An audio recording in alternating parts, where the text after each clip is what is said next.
Ça, c'est le micro du pasteur Bobo. Et maintenant, c'est possible de nous suivre sur Internet. La demande de beaucoup de personnes à travers le monde qui nous ont écrit.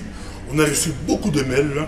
Mais maintenant, vous pouvez suivre le micro du pasteur Bobo sur le web www.microdupasteur-bobo-anemo.tv.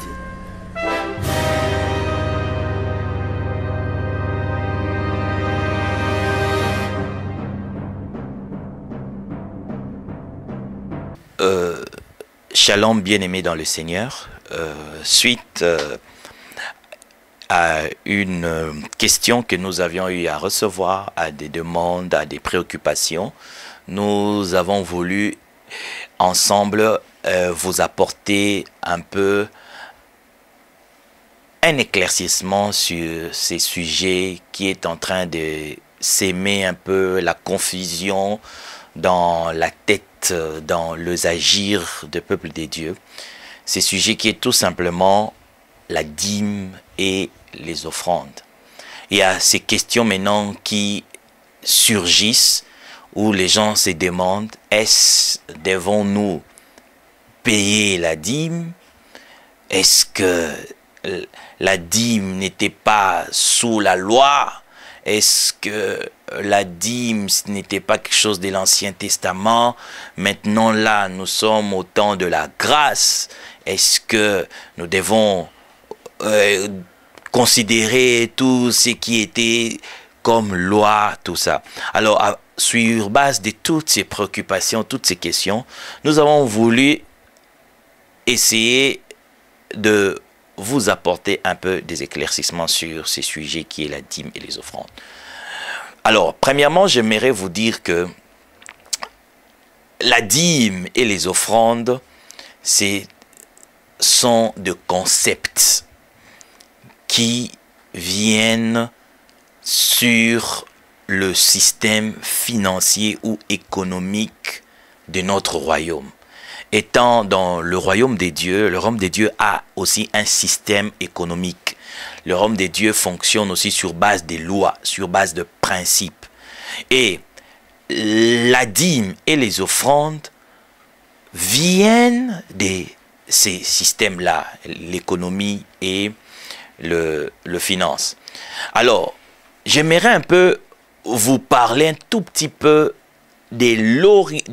pas de l'origine, mais du comment est-ce que la dîme est arrivée dans la Bible, par exemple, dans l'époque, parce que ceux-là qui parlent que la dîme ne doit plus être payée, ils disent que ça faisait partie de l'ancienne alliance. Je vais essayer de vous parler un peu comment est-ce que cette dîme est venue dans cette ancienne alliance.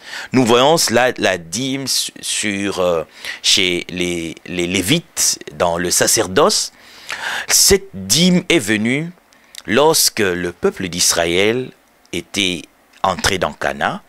Et à l'époque, là, chaque tribu devait posséder une terre. Et la terre équivalait à la culture, l'agriculture, l'élevage. C'est-à-dire les moyens permettant aux familles de pouvoir nourrir et subvenir à leurs besoins.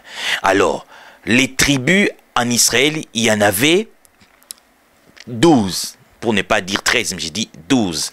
Et dans le 12, en principe, ils devaient répartir en 12.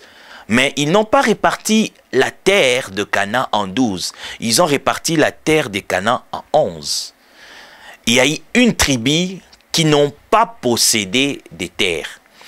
Alors, s'ils n'ont pas possédé des terres, cela veut dire que et ils ne cultiveront plus, et ils ne feront pas l'élevage, et ils n'auront pas de quoi subvenir à leurs besoins. Comment nourrir leurs enfants? Ils n'auront pas ça. Alors, les Lévites, ils étaient exclus dans le partage de cette terre. Alors, les Lévites vont maintenant dire à Moïse, nous, on n'a pas de ressources, on n'a pas de moyens, comment est-ce que nous pouvons faire pour pouvoir subvenir aux besoins, à nourrir nos familles, à nourrir nos enfants? C'est alors que Dieu va dire à Moïse, il dit, tu diras à ceux-là qui ont eu les terres, c'est-à-dire les 11, à chaque fois qu'ils feront leur moisson, leur récolte, ils amèneront maintenant le 1/10 dans le sacerdoce, et c'est avec cela que les Lévites vont utiliser pour pouvoir se partager et subvenir à leurs besoins.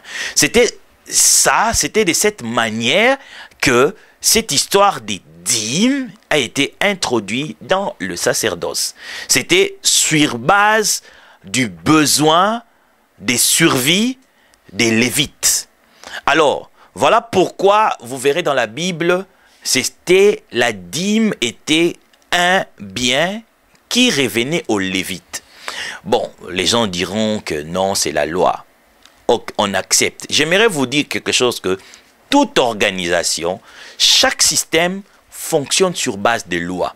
Et cette dîme-là, c'était une loi établie à cette époque-là. C'était sur base de cette loi que les sacerdoces, les Lévites fonctionnaient. Et aujourd'hui, si je peux maintenant ramener la dîme dans notre époque moderne aujourd'hui, la dîme est ce que nous appelons impôt ou taxe. Chaque État, chaque pays fonctionne sur base de ça. Les économies de tout pays dans le monde fonctionnent sur base de ce qu'on appelle les impôts et les taxes. Voilà pourquoi j'aimerais attirer votre attention sur le verbe utilisé. On ne donne pas la dîme, mais on paye la dîme. Très important. On ne donne pas la dîme, mais on paye la dîme. Pourquoi? Parce que la dîme est une obligation, est un devoir. Impôt, cela veut dire tu payes pour que l'État puisse avoir de quoi subvenir à ses besoins. C'est grâce aux impôts, c'est grâce aux taxes que les gouvernements ou l'État construit des écoles, construit des routes. Ça permet à ce qu'il y ait des infrastructures dans le pays. Un citoyen, chaque citoyen dans tout pays est censé payer les impôts. Lorsque vous ne payez pas l'impôt, vous êtes directement un mauvais citoyen dans ces pays. Lorsque vous appartenez dans un pays, l'impôt est une obligation. Et la dîme, c'est l'équivalent de l'impôt. À l'époque d'Israël, on appelait ça la dîme, et à notre époque, c'est l'impôt. Alors, même les églises aussi étant une organisation, ils ont un système financier, ils ont un système économique. Alors, ils doivent aussi fonctionner sur base de ces systèmes-là. C'est-à-dire, il faut qu'il y ait des gens qui payent leurs impôts. Maintenant, nous devons suivre seulement ce qui a été écrit. Ce qui est mentionné dans la parole que les peuples amènent le 1/10. Voilà pourquoi j'aimerais souligner quelque chose de très important. La dîme ne bénit pas. Parce qu'il y a eu des gens qui ont dit que non, on vous a dit que si vous payez la dîme, vous serez béni. Je vous signale que la dîme ne bénit pas. La dîme n'a pas pour but de bénir. Au contraire, la dîme vous protège. Lorsque vous payez l'impôt, personne ici est devenu riche en payant l'impôt. Au contraire, vous dépensez. On ne prospère pas en payant son impôt. Mais lorsque vous payez votre impôt, premièrement, vous certifiez votre appartenance dans ces pays. Vous dites que oui, j'aime ces pays, je fais partie de ces pays, je veux que ces pays avancent. Voilà pourquoi je paye l'impôt. En tant que fidèle, en tant que membre dans chaque église, mon frère, ma soeur, je vous conseillerais pour certifier votre appartenance, pour certifier que vous croyez à cette vision, pour certifier que vous croyez à cet homme que Dieu a mis devant vous, pour certifier que vous croyez à cette église, eh bien, vous devez payer votre dîme. Pourquoi? Parce que lorsque vous payez votre dîme, cela permet à l'église à payer ses factures, à payer les loyers, à pouvoir réaliser ses projets. C'était ça l'objectif ou les buts pour lesquels Dieu avait instauré ce système des dîmes, ce que j'appelle l'impôt ou taxe. En tout cas, je pense qu'avec ces quelques minutes, j'ai essayé seulement de vous parler sur les dîmes. Prochainement, si le temps nous la possibilité nous est accordée, j'évoquerai aussi, je soulèverai aussi les volets des offrandes. Parce que si la dîme ne bénit pas, mais sachez que les offrandes par contre, ça bénit. Merci beaucoup, que le Seigneur vous bénisse. Ciao.